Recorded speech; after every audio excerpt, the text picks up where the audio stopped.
são mortas todos os meses por tribunais do crime organizado. E aí as pessoas não percebem que quando entram para o crime, o caminho mais comum é a cadeia. Mas depois da cadeia, meu amigo, é sim o cemitério. Então, pense muito antes de entrar para o mundo do crime. Não é fácil no Brasil empreender, não é fácil no Brasil trabalhar como assalariado, CLT, seja o que for, não é fácil. Mas uma vida digna vale muito a pena. Poder chegar em casa, colocar a cabeça no travesseiro, deitar e dormir, isso, meu amigo, não tem preço, isso tem valor. E teve empresário preso na manhã desta quarta-feira após uma fiscalização em conveniências aqui no centro da capital. A Delegacia Especializada de Repressão aos Crimes contra as Relações de Consumo chegou à conveniência localizada na Avenida Mato Grosso por volta das 10 horas, após uma denúncia anônima de que estudantes estariam comprando cigarro eletrônico no estabelecimento. Foram encontrados 25 cigarros eletrônicos embaixo do balcão, 3 garrafas de bebidas alcoólicas descaminhadas e alfajor sem autorização para comercialização no Brasil. O proprietário do estabelecimento foi preso e encaminhado para a delegacia. É importante ressaltar que a Anvisa proíbe a comercialização de cigarros eletrônicos em todo o Brasil. Em caso de vendas para as menores, o crime se torna ainda mais grave. Há um projeto de lei no Senado que prevê que essa pena possa ser aumentada, que haja um crime específico para a venda de cigarro eletrônico para menores. E se for aprovado esse projeto, que já passou por algumas comissões, aí a pena estipulada nesse projeto de lei, que deve ser votado aí nos próximos meses ou anos, vai de 2 a 6 anos de prisão. Essa seria então uma próxima pena. Aí, uma outra questão também, esse projeto de lei, caso seja aprovado, tem uma questão importante, que ele prevê multa também, que pode chegar ali na casa dos R$100 mil. Então, tomara que seja aprovado. O cigarro eletrônico, ele tem tantos produtos tóxicos que foi proibida a venda dele no Brasil desde 2009. Não é de hoje não, meu amigo. É desde 2009, tá? Então, temos essa questão e é sempre importante lembrar, né? O comerciante tem responsabilidade pelo que ele comercializa. E vamos deixar claro, não é de hoje. A lei proíbe cigarro eletrônico desde 2009. E com relação ao crime, por exemplo, dependendo do cigarro, do tipo de cigarro, eventualmente aí uma insignificância no crime, de vender um pacote de cigarro do Paraguai, digamos assim, o juiz pode entender como crime de insignificância. O que significa isso? Ele não aplica pena. Entende que não é crime aquilo, não é contravenção penal no caso. Mas, com relação a cigarros eletrônicos, sim, é contravenção e a questão da insignificância, ela não é levada em conta. Por enquanto, a princípio, um comerciante que vender cigarro eletrônico, ele vai responder criminalmente, entretanto, ele vai pagar uma fiança e vai ser solto. Se for aprovado esse projeto de lei, que a pena pode ser aumentada até 6 anos, aí há uma possibilidade dele permanecer preso. Até porque tem previsão de que a pena pode ser aumentada em até 2/3 em alguns casos específicos. Nesse sentido, a pena mínima pode passar de 4 anos de prisão. E aí, meu amigo, só o juiz que pode determinar a soltura com pagamento de fiança. Então, temos sim que continuar nesse sentido e ampliar as leis, especialmente nesse tipo de crime que causa dependência, enche os hospitais, saúde caindo do jeito que está, e aí está a gente aí, juventude, enchendo hospitais. Teve um rapaz aqui em Campo Grande que perdeu um dos pulmões por conta de cigarro eletrônico. Então, muita atenção.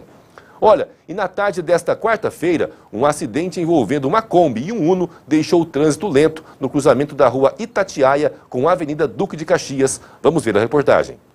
Um veículo Uno capotou após colidir com uma Kombi na tarde desta quarta-feira. O acidente aconteceu no cruzamento entre a rua Itatiaia e a Avenida Duque de Caxias, em Campo Grande. Segundo informações dos condutores, o motorista da Kombi seguia na Itatiaia e foi atingido pelo motorista do veículo Uno ao entrar na Avenida Duque de Caxias. Com a colisão, o Uno acabou capotando e, apesar do impacto, ninguém ficou ferido.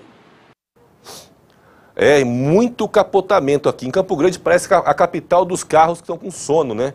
É o tanto de carro que está, entre aspas, dormindo, mas tudo isso, claro, sempre acontece o quê? A chamada imprudência. É claro que em muitos cruzamentos, o que nós percebemos é que tem a questão da... Tá ligado, Ana? Tá certinho. Antes que estava... Não, tudo bem. É o seguinte, gente. É a questão da imprudência que acontece com frequência aqui em Campo Grande. Como acontece isso? Na maior parte dos casos, as pessoas, elas não têm a sinalização e aí tem, claro, a responsabilidade dividida, digamos assim, com o poder público. Tem essa responsabilidade. Todavia, em outros casos, que são a maioria, o que acontece é a imprudência. Nessa região, pelo menos ali, eu não vi, vamos pôr as imagens novamente aí, eu não vi ali como é que... Vamos dar uma analisada, se dá para a gente ver a questão da sinalização vertical, horizontal, não sei se dá para a gente colocar as imagens, para a gente ver como é que tá, ó. Ali não, ó, tá muito bem sinalizado, tá vendo? Olha só, o asfalto bem pintado, sinalização horizontal, vertical, é um cruzamento muito bem sinalizado, então ali, meu amigo, é a questão do quê? Da imprudência. É sempre a imprudência que poderia terminar numa situação muito pior, mas nesse caso aí não terminou, graças a Deus, né? O que nós pedimos é que as pessoas tenham paz, paciência, saiam mais cedo. O que acontece muito é que todo mundo aqui parece que quer sair, vai entrar 7 horas no lugar, gasta 20 minutos, aí sai de 15 minutos para chegar, então já sai 5 atrasado, aí quer correr, é aquela brigaiada no trânsito, e xinga, e buzina, e vai, e acontecem os acidentes, infelizmente. E por falar em acidente, uma viatura da Polícia Militar se envolveu em um acidente com uma caminhonete na manhã desta quarta-feira. A batida aconteceu no bairro Guanandi. Chegava pela rua Abel Calarge, enquanto a caminhonete pela rua Jataí na via preferencial. No cruzamento, a parte da frente da viatura bateu contra o lado esquerdo da Hilux e os veículos ficaram danificados, mas ninguém se feriu. Apesar de ser via preferencial onde a caminhonete trafegava, a rua Abel Calarge não possui sinalização horizontal e placa de pare. Ainda não há informações sobre as circunstâncias da colisão e se os militares estariam a caminho de alguma ocorrência policial. Quer ver? Olha só, gente, aí acabei de comentar agora há pouco sobre essa questão, né? Vamos voltar as imagens aí, naquele cruzamento na Duque de Caxias, área movimentada, área nobre da cidade ali, né? Tinha bastante sinalização. Olha aí agora, olha as ruas aí, ó, né? O asfalto não tem uma gota de tinta branca para sinalizar. As placas de sinalização não dá para ver direito pelas imagens ali, né? Mas a impressão que temos é que está faltando também a sinalização vertical. Não dá para ver por essas imagens. Tem uma placa aqui, não, tem uma placa de pare aqui, não sei do outro lado da via. Tem uma placa aqui que parece que é de pare, né? Mas o que a gente percebe ali é que a via, pelo menos na sinalização horizontal, está bastante complicada. E lembrando que as viaturas da Polícia Militar têm prerrogativa de passar em avançar preferencial, de avançar sinal, desde que em ação e estejam em código chamado terceiro. O que é isso? Né? Podem desempenhar uma velocidade mais alta, desde que esteja com o giroflex ligado e também, claro, a sirene, né, para que o condutor que esteja em outra via possa verificar, sinalizar, né, verificar que há uma viatura em ocorrência, até porque os policiais têm que salvar vidas na maioria das vezes. Em casos em que não esteja em situação de corrida, tal, eles não podem não avançar essas preferenciais só em casos específicos, né? Mas aí vai ser apurado, a gente não conseguiu saber ali como é que foi exatamente a causa desse acidente, mas esperamos aí que nas próximas horas podemos ter mais novidades e você vai acompanhar em mediamax.com.br. E agora um caso que tomou imensa polêmica aqui em Mato Grosso do Sul e também em todo o país, e diz respeito ao aumento de pena aos acusados de um assassinato ocorrido em Campo Grande. O Tribunal de Justiça alterou as penas dos envolvidos, entre eles Jamil Nami Filho, o caso que envolveu a morte do chamado Playboy da mansão. Atingiu as penas de 3 condenados pelo assassinato de Marcel Costa Hernandes Colombo, conhecido como Playboy da Mansão. Desembargadores da 2ª Câmara Criminal atenderam ao pedido do GAECO. Com a mudança, Jamil Nami Filho, apontado como mandante do crime, teve a pena aumentada de 15 para 21 anos e 10 meses de prisão. Conforme a denúncia, Nami chefiava a milícia armada que cooptava agentes de segurança pública e eliminava rivais. Tudo seria para manter o domínio sobre a exploração do jogo do bicho em Mato Grosso do Sul. O ex-guarda civil metropolitano, Marcelo Rios, condenado por planejar a execução e contratar pistoleiros, teve a pena também aumentada de 15 para 21 anos de reclusão. Ele era responsável por cooptar outros agentes para cometer crimes. Já o ex-policial federal, Everaldo Monteiro de Assis, teve a pena dobrada, passou de 8 para 16 anos de prisão. Ele foi apontado por fornecer informações da vítima aos executores e por utilizar o cargo para acobertar o grupo criminoso. Estava cumprindo pena em liberdade, porém, com a nova decisão, será recolhido a um presídio. Os outros 2 condenados cumprem pena na Penitenciária Federal de Segurança Máxima de Mossoró, no Rio Grande do Norte. Por fim, Rafael Antunes Vieira não teve alteração de pena. Ele foi condenado a 2 anos e 6 meses em regime aberto por ocultação de arma de fogo. O crime ocorreu em 2018 na Avenida Fernando Corrêa da Costa. As imagens mostram o momento em que o atirador chegou e atirou contra a vítima, que morreu no local. O motivo do mando do assassinato seria que a vítima, então conhecida como Playboy da Mansão, teria brigado com o Jamilzinho em uma boate meses antes. Olha só, esse caso aí foi que envolveu a questão das penas ao Jamil Nami Filho. Para quem não se lembra, o pai dele, Jamil Nami, faleceu enquanto estava cumprindo pena lá na Penitenciária de Segurança Máxima Federal, lá de Mossoró, no Rio Grande do Norte, e os outros acusados também foram, todos aí, passaram por essas penas. Só lembrando que Jamil Nami Filho já soma condenação de 15 anos de extorsão de um casal aqui de Campo Grande. Naquela ocasião, de acordo com o que foi apurado, ele teria emprestado dinheiro a esse casal, um empresário, e cobrava 6,3 milhões de reais deles e teria usado inclusive armamento para ameaçá-los. Teve essa questão da extorsão. Inclusive, além da pena de 15 anos de prisão por extorsão, foi condenado também a pagar uma multa ao casal de R$ 1.750.000. Além disso, ele também teve a pena aumentada de 23 para 26 anos em relação ao estudante Matheus Coutinho. E agora, de 15 para 21 anos em relação a Marcel Colombo. Para quem não se lembra do caso do estudante Matheus Coutinho, o alvo seria o pai dele, que teria uma relação de trabalho com Jamil Nami e Jamil Nami Filho, e teria tido um desacerto ali e haveria uma possibilidade, um mando para a execução dele, mas o filho acabou saindo no carro do pai e acabou sendo ele o alvo dos disparos. Então foi morto no lugar do pai. Naquela ocasião, então teve essa condenação. Agora, então, aumento também no caso de Marcel Colombo. O que nós percebemos é que nas 3 condenações houve aumento de pena.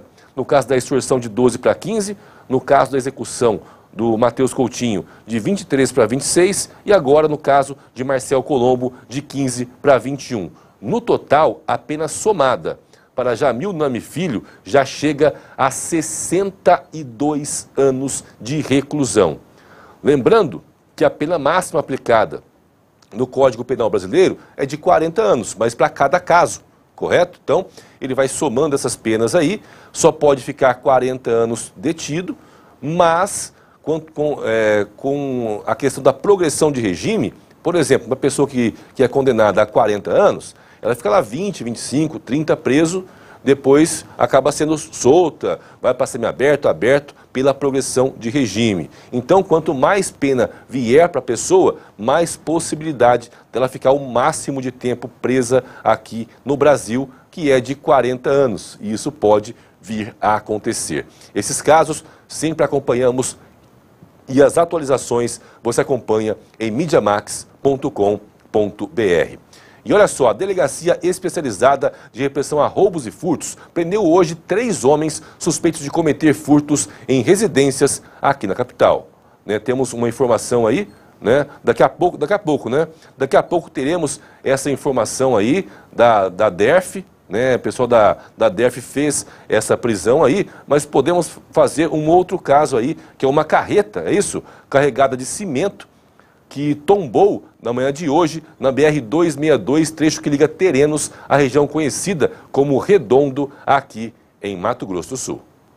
O acidente ocorreu por volta das 9 horas e bloqueou totalmente a via, deixando um congestionamento de cerca de 2 quilômetros no local.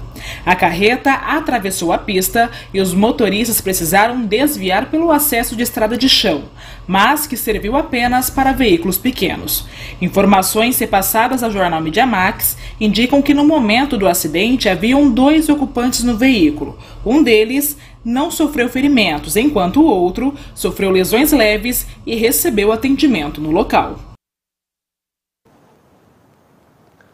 Olha só, gente, nesse caso aí, inclusive, né, o trânsito, estou em contato com a Polícia Rodoviária Federal. A assessora ficou de atualizar a gente quando houver a liberação total da pista, mas por enquanto essa liberação não veio, tá? Por enquanto o trânsito segue em meia pista com pare e siga. Isso, claro, forma alguma fila. Débora, foi exatamente que região ali? Da 262, perto do Redondo ali, né?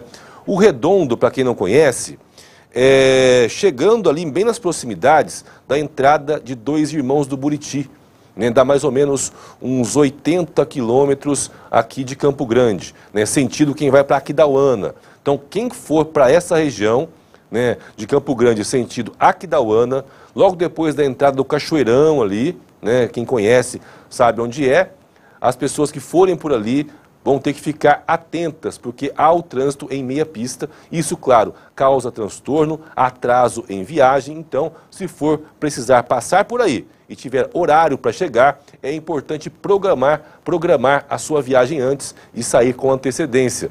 Eu calculo aí numa situação dessa, com pare e siga, numa rodovia movimentada como a 262, porque ali tem uma questão. Ali, os caminhões que vêm, as carretas, treminhões e tudo mais, que vem, rodotrem, que vem lá de Corumbá, com ferro gusa, entre outros produtos lá da região de Corumbá, eles passam todos por ali. Então, tem um fluxo intenso de veículos. Portanto, é importante atenção e muito cuidado. Além disso, vale ressaltar que se sua viagem atrasar, você pode passar por um horário noturno. E nesses horários noturnos, muitos animais silvestres também costumam cruzar a rodovia 262, especialmente após Aquidauana. Então, pegou período noturno, sempre atenção redobrada. Olha, e você sabia que hoje faz 4 anos, lembra? Eu vou lembrar, vou tentar contar mais ou menos para vocês, que eu lembro muito bem desse dia. Há 4 anos, né, eu estava num lugar, eu estava lá no IMOL, aqui em Campo Grande, cobrindo uma reportagem.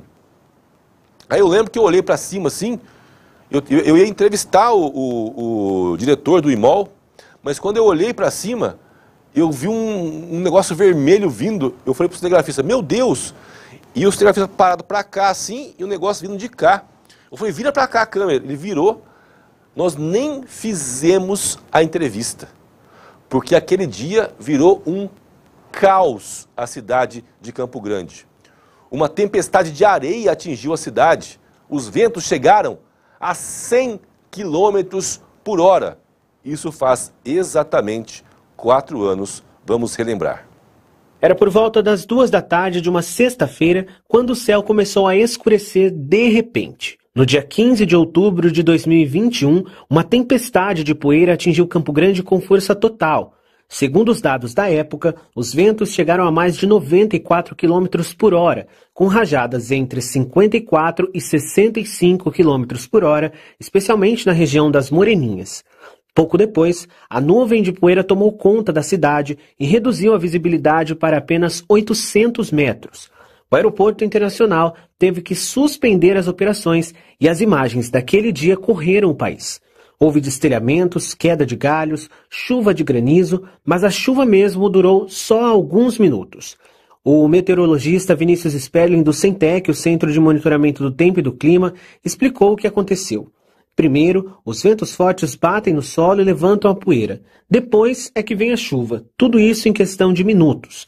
O fenômeno, além de surpreender, viralizou. O bagulho tá pegando fogo! Vídeos feitos por moradores mostravam o caos. Árvores caídas, gente tentando se proteger do vendaval no centro e até uma cena impressionante perto do camelódromo, onde uma mulher foi arrastada pelo vento e só conseguiu parar porque foi segurada por um rapaz que passava. Com a volta da primavera, a possibilidade que o caso se repita não está descartada. Isso porque as tempestades mais violentas tendem a acontecer no mês de outubro em Mato Grosso do Sul. Gente, olha só, daqui a pouco vai ter reportagem, inclusive, e vamos passar também a previsão do tempo aqui para Campo Grande e para Mato Grosso do Sul e algumas questões de vento e tempestade. Com relação a essa tempestade de vento aí, uma coisa que eu me recordo muito bem, eu posso falhar no número aqui, mas talvez, Débora, dá uma pesquisadinha para mim, por favor. Vou tentar chutar aqui, se não me falhe a memória, sobre árvores que caíram, um total, né? É que teve no dia, caíram 80 e poucas árvores, se eu não me engano, em decorrência dessa tempestade de areia, caíram cerca de, no total, assim, 2, 3, 4 dias, mais de 100 árvores. Se eu não me engano, 180, 160 árvores, foi uma coisa absurda. Na época, foi montada uma força-tarefa para que essas árvores fossem removidas e levadas até um ponto. Até porque, olha as imagens mostram uma coisa absurda que é essa tempestade de areia. As pessoas, uma mulher foi quase levada na região central de Campo Grande. E Campo Grande tinha uma característica, que tem até hoje, ela tem muita sibipiruna. Sibipiruna, para quem não conhece, é aquela árvore que tem uma copa larga, tem umas folhas bem miudinhas e umas flores amarelinhas. Essa árvore, ela tem muito pouca raiz. O que caiu de sibipiruna nesse dia foi uma coisa absurda. Foram muitas árvores. Na época até, o pessoal não sabia nem para onde levar essas árvores, porque algumas até serviam como lenha, eucalipto e tal, mas a maioria não. A maioria eram árvores muito porosas, nem sequer serviam como lenha. E aí havia um trabalho muito grande, árduo. Foram semanas de trabalho dos militares do Corpo de Bombeiros, do pessoal da CISEP, para fazer a limpeza da cidade, porque foram mais dezenas de árvores que caíram em um único fato. Olha só, olha a ventania. Quantas? Isso, no dia foram pelo menos 70, é isso mesmo, isso que eu lembro. Mas depois foram caindo mais algumas, E aí teve notícias posteriores, se não me falha a memória, foram bem mais de 100 árvores que caíram de uma só vez aqui em Campo Grande. Inclusive, um fato curioso, antigamente, toda chuva que dava qualquer ventinho, caía uma árvore aqui em Campo Grande. Toda chuva. Hoje, isso diminuiu. Por quê? Caiu tudo de uma vez com essa gigantesca tempestade de areia que assolou aí a nossa capital de Mato Grosso do Sul há exatamente 4 anos. Então, olha gente, atenção, hein? Vamos buscar aí. Samanta, faz uma gentileza. Pega aí pra gente a imagem que mostra aquele acidente da BR-262 com um caminhão tombado. É um acidente que mostra aí um caminhão tombado ali nas proximidades do Redondo, que fica na BR-262, Campo Grande, indo para Aquidauana, região ali de Dois Irmãos do Buriti. O que aconteceu? Uma carreta tombou ali na pista, mostramos há poucos minutos aqui a reportagem e quando mostramos a reportagem, qual que era a informação? O trecho ali estava em pare e siga. Inclusive eu passei a informação para vocês de que essa questão do pare e siga demandava muita atenção. Essa rodovia é uma rodovia muito importante porque liga a capital de Mato Grosso do Sul ao Pantanal. Então, é nesse sentido, então, que queremos atualizar as informações agora sobre esse caso. Com relação a esse acidente aí, então, atualizado, hein? Rodovia totalmente liberada. A informação acabou de chegar e, como sempre, aqui no DBO, em mediamax.com.br, você acompanha em primeira mão, rodovia 100% liberada, tá? Aí nesse trecho da BR-262, onde aconteceu esse acidente que envolveu a carreta. Então, podem ficar tranquilos. Até o... Débora, avisa o pessoal do site lá para já atualizar que a rodovia está liberada. E agora, gente, vamos preparar o giro do interior, porque tem muitas notícias do interior do estado, hoje sem intervalo, hein? Tem intervalo não, aqui é diretão mesmo. Vamos então com as principais notícias do interior de Mato Grosso do Sul com a nossa apresentadora Tatiana Mello.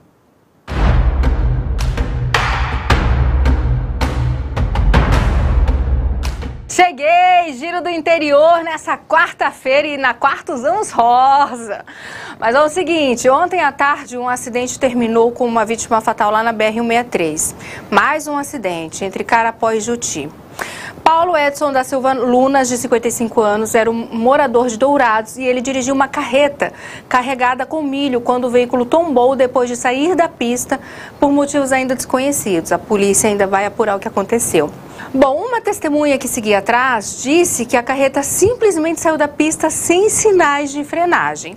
A cabine do veículo foi completamente esmagada e o motorista não resistiu aos ferimentos e morreu no local. Bom, uma das hipóteses que estão sendo analisadas é que o motorista possa ter dormido, mas a causa exata apenas com a investigação, vai poder saber o que realmente aconteceu. E na manhã desta quarta, eu vou falar agora de uma notícia muito triste. Um bebê de apenas 1 ano e 11 meses morreu atropelado por um caminhão em Corumbá, gente. Eu imagino como não deve estar essa família. A gente deixa nossos sentimentos aqui porque foi um incidente, que acabou neste acidente aí de atropelamento. Isso aconteceu na rua Minas Gerais. Quem mora em Corumbá deve saber que fica entre as ruas Edu Rocha e 21 de setembro, ali no bairro Popular Nova. Quem estava na direção desse caminhão era o tio da menina, que manobrava esse veículo na garagem e ele não viu quando a criança se aproximou do caminhão e acabou passando por cima da bebê, que teve várias lesões gravíssimas e teve a morte constatada às 7 horas da manhã de hoje. O tio ficou em estado de choque e a tragédia mobilizou familiares próximos e comoveu todos os moradores. Imagina, como que você não vai ficar comovido com uma história dessa?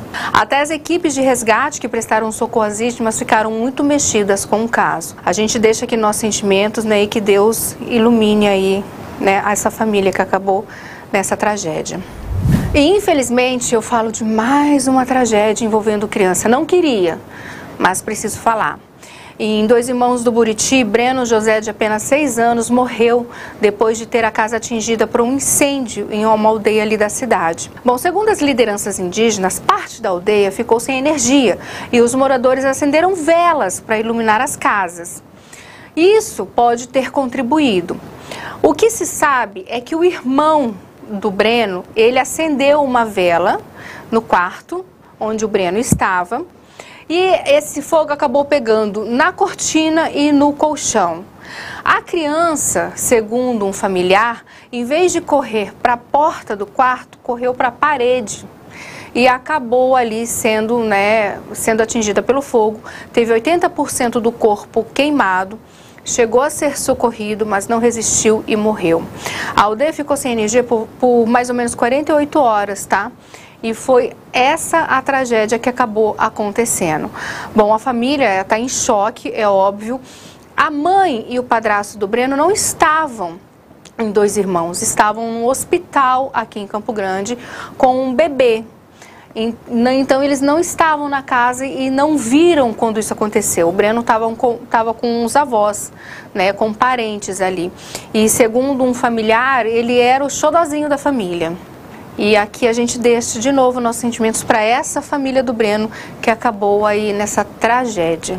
Bom, agora a gente vai para a fronteira porque no último fim de semana um menino de 8 anos foi flagrado pela polícia dirigindo uma BMW no departamento de Guairá, que fica aproximadamente a 290 quilômetros de Paranhos. Bom, os moradores e policiais ficaram perplexos quando viram a criança dirigindo o carro. Presta atenção, uma criança de 8 anos dirigindo um carro, durante a fiscalização ali na estrada, quando viram aquilo, não acreditaram. Bom, ao perceber a presença dos policiais, o menino ainda tentou dar ré e fugir. 8 anos, mas foi impedido pelos policiais. A criança estava sozinha no veículo. Os policiais localizaram a mãe, o carro foi levado para a delegacia e o Ministério Público foi acionado. Agora eu te pergunto, como essa criança pegou esse carro e saiu dirigindo? Como essa criança de 8 anos sabe dirigir?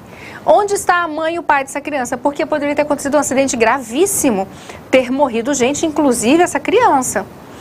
É muito sério isso. Não vamos deixar chaves ao alcance de crianças. E outra coisa, não vamos ensinar crianças a dirigir, né? Pelo amor de Deus, vamos ter um pouco de responsabilidade. A cabeça serve para pensar também, viu? Não só para enfeitar o pescoço. E a Polícia Militar Ambiental flagrou 2 homens praticando pesca subaquática de forma irregular no rio Sucuruí. Gente, toda vez que eu vou falar o nome desse rio, eu erro. Sucuriú, em Três Lagoas. Agora acertei. Isso foi na noite de sábado. Segundo a PMA, os suspeitos estavam mergulhando na margem direita do rio utilizando equipamentos com iluminação, o que é proibido pela legislação ambiental, principalmente durante a noite. Durante a abordagem, os 2 admitiram que sabiam da proibição, mas mesmo assim insistiram na prática. Cada um recebeu multa de R$ 1.500 e todos os equipamentos usados nessa pesca foram apreendidos e encaminhados à sede da 3ª Companhia da Polícia Militar Ambiental. Bom, a PMA reforça que a fiscalização em rios e lagos do estado é constante, com o objetivo claro de combater crimes ambientais e preservar a fauna aquática. As denúncias podem ser feitas de forma anônima pelo telefone 190 ou diretamente à Polícia Militar Ambiental. Bom, o Giro do Interior fica por aqui, mas amanhã eu tô de volta, tá? Tchau, tchau!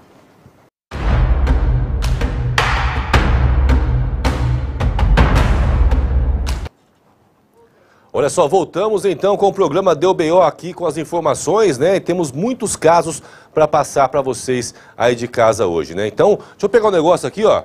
Eu tô ficando velho e esqueço de pegar as coisas aqui, sabe? Tem que pegar o negócio para mostrar, para buscar as informações para você aí de casa. O programa ao vivo é assim, meu amigo, tem esse negócio não. Aqui a gente faz, improvisa e o negócio acontece. Lembrando a vocês, sempre acompanhem Jornal Mídia Max no Facebook, Instagram e YouTube, tá bom? Um abraço a todos vocês que acompanham o programa. Daqui a pouco eu vou ver se eu mando um abraço aí pra turma. Mande a sua mensagem pra gente aí, pra que a gente possa interagir com você aí de casa. Olha só, agora uma coisa muito triste, né? Um homem foi encontrado morto em um estabelecimento desativado na cidade de Dourados.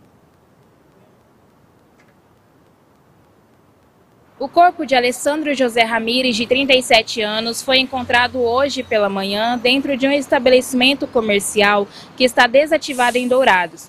O proprietário do imóvel foi quem acionou a polícia após sentir um forte odor.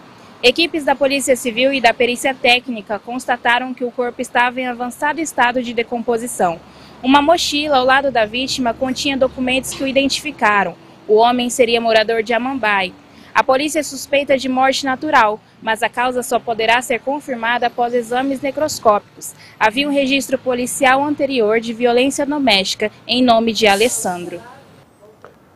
Olha só, uma tristeza aí, né? A polícia faz o seguinte, quando a pessoa é encontrada morta, todos os procedimentos são necessários por lei, né? Se não tiver todo o elemento necessário ou todos os elementos necessários para se comprove uma morte natural, em qualquer dúvida, o caso é registrado como morte a esclarecer. E aí, o corpo é encaminhado ao IMOL, o médico legista faz todos os levantamentos, o papiloscopista faz os levantamentos, todos os profissionais envolvidos, a perícia médica fazem, e de local também, né, onde foi encontrado o corpo, fazem os procedimentos. Normalmente, o prazo é de 10 dias para que o laudo seja concluído, né, para que possa, então, determinar se foi realmente uma morte natural ou não. No caso de não, né, já tem elementos que já foram coletados para começar uma investigação policial para identificar uma autoria e depois, claro, uma motivação para o crime. E, em caso afirmativo de morte natural, simplesmente aí segue o trâmite normal e o corpo já vai ter sido encaminhado para a família e até já deve ter acontecido o velório. O que nós fazemos aí é demonstrar todos os nossos sentimentos. E agora, uma informação que vem aqui para a gente agora, acabou de chegar, está quentinha aqui, saindo da nossa redação, a informação de presos e uma adolescente apreendida, todos envolvidos em uma sequência de furtos a residências que aconteceram aqui em Campo Grande, em bairros de classe média alta, aqui na capital de Mato Grosso do Sul. As informações são com a repórter Aline Machado. acompanha a programação do Jornal Mídia Max. Nós estamos na DERF, a Delegacia Especializada de Repressão a Roubos e Furtos de Campo Grande. Nós vamos conversar com o delegado Jackson Vale para falar sobre a prisão de um trio suspeitos de furtos em Campo Grande. O delegado vai explicar um pouco mais como foi a ação dos criminosos. Delegado, eles foram presos por pelo menos 2 furtos cometidos na terça-feira, dia 14 de outubro, aqui em Campo Grande? Isso. A DERF tomou conhecimento da prática de 2 furtos à residência cometidos ontem à tarde. Um por volta das 13h30, outro por volta das 16h30, ou seja, na sequência um do outro.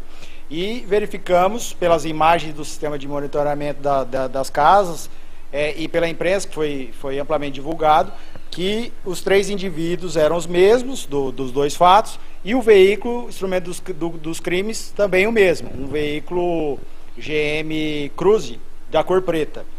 E iniciamos as investigações por meio das imagens e obtivemos também informações anônimas que davam conta de que 3 indivíduos já conhecidos da DERF estariam utilizando esse carro nas mediações do bairro Lagoa Dourada, tá? Então, em posse dessas informações, os investigadores da DERF, usando a expertise deles e longo tempo de trabalho nessa delegacia, analisaram as imagens e viram que, de fato, esses 3 indivíduos, eles guardavam semelhanças com os indivíduos destacados pelas denúncias anônimas, tá? Nós sabíamos onde esses indivíduos moravam e, de posse das informações, fomos ao bairro Lagoa Dourada, onde um deles estaria residindo e teria sido visto dirigindo esse veículo na noite de ontem. 2 desses indivíduos suspeitos, nós também obtivemos informações que eles eram monitorados por tornozeleiras eletrônicas. Eles têm amplas passagens aí por furtos e roubos cometidos aí em detrimento do patrimônio público, o patrimônio privado, e passamos a monitorar a residência de um deles. Enquanto estava sendo feita uma campana, observamos a chegada de 2 desses indivíduos a pé em uma residência próxima. Realizamos a abordagem e começamos a entrevistá-los, mostramos as imagens para ele, e as imagens elas diziam quase que por si só.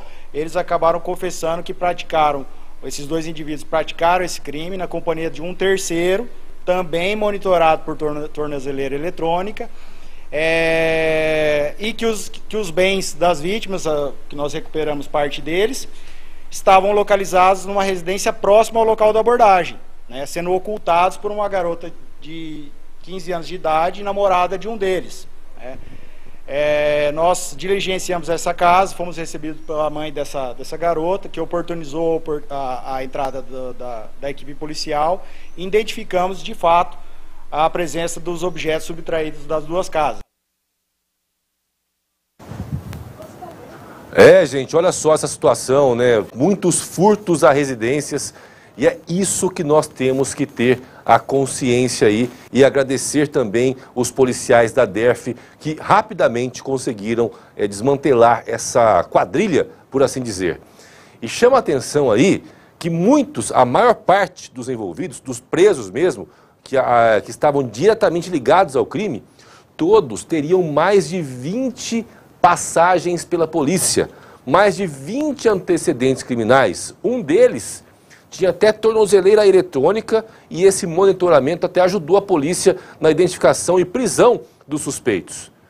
E me chama a atenção porque no papel a lei fala lá, para crime de furto.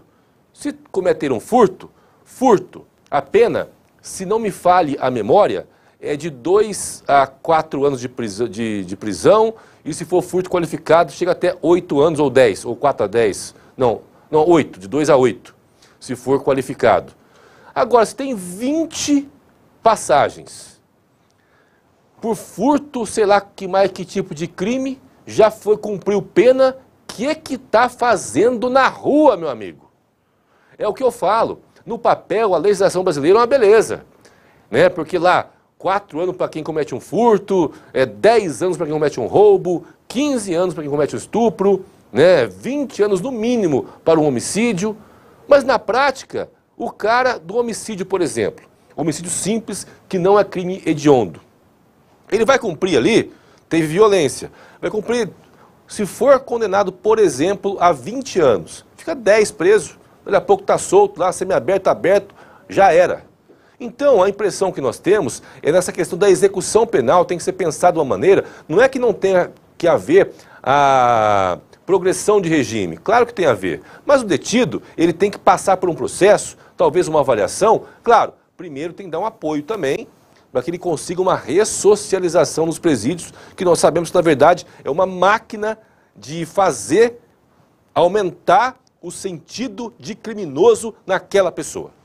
É o presídio do Brasil hoje, é uma escola do crime. Quando o cara entra lá e vai estudar, fazer uma faculdade do crime, por assim dizer, isso são os presídios no Brasil hoje. Primeiro, deveria haver um investimento no sentido de que esses locais, ao invés disso, tinham que promover um trabalho, uma especialização, educação realmente, que fosse inclusive compulsória. Quem sabe não está na hora de que nós tenhamos aí na legislação brasileira, né, de que os internos tenham obrigação de trabalhar para, por exemplo, pagar, e não é para receber salário não, meu amigo, é para pagar o gasto que eles têm. Se não me falhe a memória, o interno no Brasil, pesquisa para mim, por favor, Débora, o interno no Brasil, hein, Débora, dá uma pesquisada para mim, por favor, o interno no Brasil, se não me falha a memória, custa, acho que R$ 1.800 por mês de despesa para cada interno no Brasil. Pode ser mais. A gente vai checar a informação ali agora, já trago para vocês em primeira mão aqui. E aí, se você põe na legislação que eles têm que trabalhar, que têm que estudar e têm que trabalhar compulsoriamente, meu amigo, aí o cara não vai querer ser preso para chegar lá, ficar o dia inteiro tomando, como é que chama, Maria alguma coisa, esqueci o nome da bebida que eles fazem, fermentando arroz lá dentro, é Maria alguma coisa, tomando esse negócio aí, fumando maconha, cheirando cocaína dentro do presídio, porque lá tem mais droga do que do lado de fora, inclusive tem comércio lá dentro. Teve várias reportagens sobre comércio de droga dentro do presídio, porque tem pessoas que passam ali nos arredores, lançam lá para dentro e infelizmente isso acontece até hoje. Então, primeiro, é uma melhoria na questão do presídio. E segundo, claro, né, nesse sentido, e depois, claro, que as pessoas saiam de lá para que não voltem a cometer crime. E se voltar a cometer, aí tem que cumprir a pena na íntegra. Olha, vamos falar agora de um acidente que envolveu um caminhão. Um homem infelizmente morreu na tarde da última terça-feira na BR-163 entre Carapó e Juti. A vítima foi identificada como Paulo Edson Silva Lunas, de 55 anos, morador de Dourados. O veículo que ele conduzia, carregado com milho, tombou após sair da pista por motivos ainda desconhecidos. A cabine do veículo foi completamente esmagada. As causas do acidente ainda são investigadas. Uma tristeza aí, muitos acidentes, infelizmente, vem acontecendo nas rodovias. Mostramos esse caminhão que capotou, infelizmente com uma morte. Teve agora há pouco um outro caminhão que tombou. Até informamos que a BR-262, ali perto do chamado Redondo, já foi liberada totalmente, conforme informações da PRF, Polícia Rodoviária Federal. Então, são vários casos de acidentes que vêm acontecendo nas rodovias que cortam aqui Mato Grosso do Sul. Então, toda a atenção é necessária. E olha só essa notícia, em policiais do setor de investigações gerais prenderam na tarde de ontem 2 homens por tráfico de drogas em Dourados. As informações são de que um dos indivíduos atuava como entregador, enquanto o outro comandava uma boca de fumo. A polícia monitorava a residência do segundo indivíduo após receber informações de que ele distribuía drogas para outros pontos de venda da cidade. Durante a operação, o entregador foi abordado ao chegar à casa do outro suspeito. No local, foram apreendidos 270 gramas de crack, 192 gramas de cocaína, além de 7 celulares de procedência duvidosa, 3 balanças de precisão, a motocicleta utilizada pelo entregador e mais R$ 2.400 em dinheiro trocado. Os 2 foram presos em flagrante por tráfico de drogas e encaminhados à Delegacia de Pronto Atendimento Comunitário. Reportagem da Débora Oliveira, a voz de ouro aqui do DOBO, do Mídia Max, né?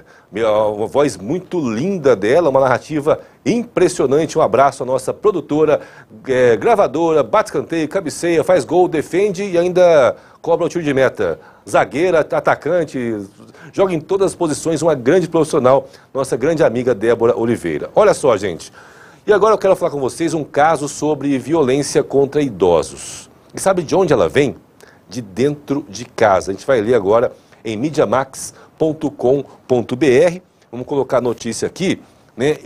Isso aqui eu nem cheguei a ler enquanto eu estava visualizando, né? Mas olha, filha agride pais idosos em Mato Grosso do Sul por não pagarem parte do seu plano de saúde. O casal de idosos tem 65 e 64 anos e obteve na justiça uma medida protetiva de urgência contra uma de suas filhas. Vamos subir aqui, por favor, para a gente conseguir ler a informação. Olha só, a medida foi decretada, né, para proteger o casal de idosos após relatos de agressões e ameaça feitos por uma de suas filhas. Segundo a decisão judicial, a qual a reportagem teve acesso, os idosos denunciaram por violência doméstica e familiar.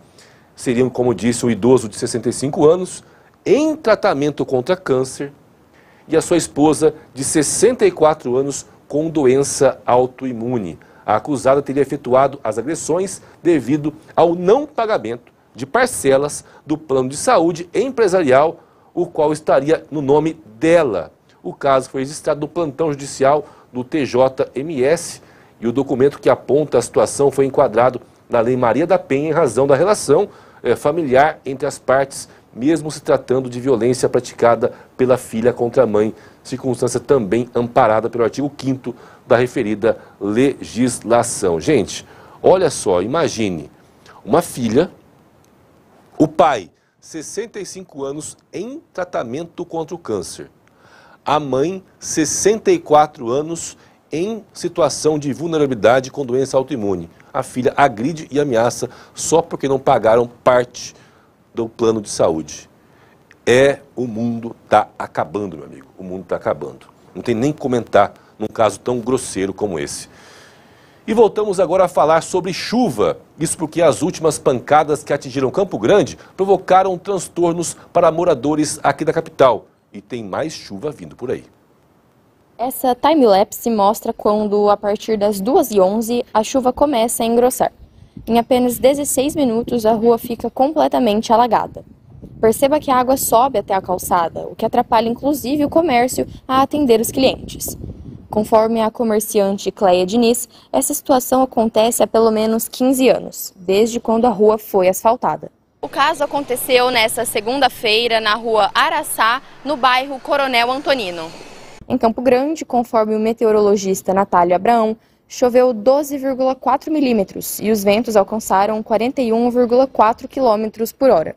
Com relação aos alagamentos, é bom já ficar atento. As áreas de instabilidade seguem ativas pelo menos até quinta-feira, com pancadas de chuva isoladas e trovoadas. O calor continua, com temperaturas médias de 30 graus. Olha só, então vamos ter atenção, vou passar a informação de chuva. Antes disso, quero mandar um abraço para Rosângela Santos de Terenos, Aline Machado assistindo o Jardim dos Estados em Campo Grande. É a Aline do DBO, Aline? Um abraço para a Aline, nossa repórter. Já foi embora, filho? Vamos trabalhar, querida. Vamos trabalhar. Pode ir embora, não. O Adriel também está assistindo o Estrela do Sul, que é nosso repórter também. Um abraço para o Adriel, um abraço a todos vocês que participam desse programa, que é sucesso em todo o estado. E agora, vou mostrar para vocês aqui informações sobre alerta de chuva forte, né, que estava até quinta e agora passou até sexta-feira.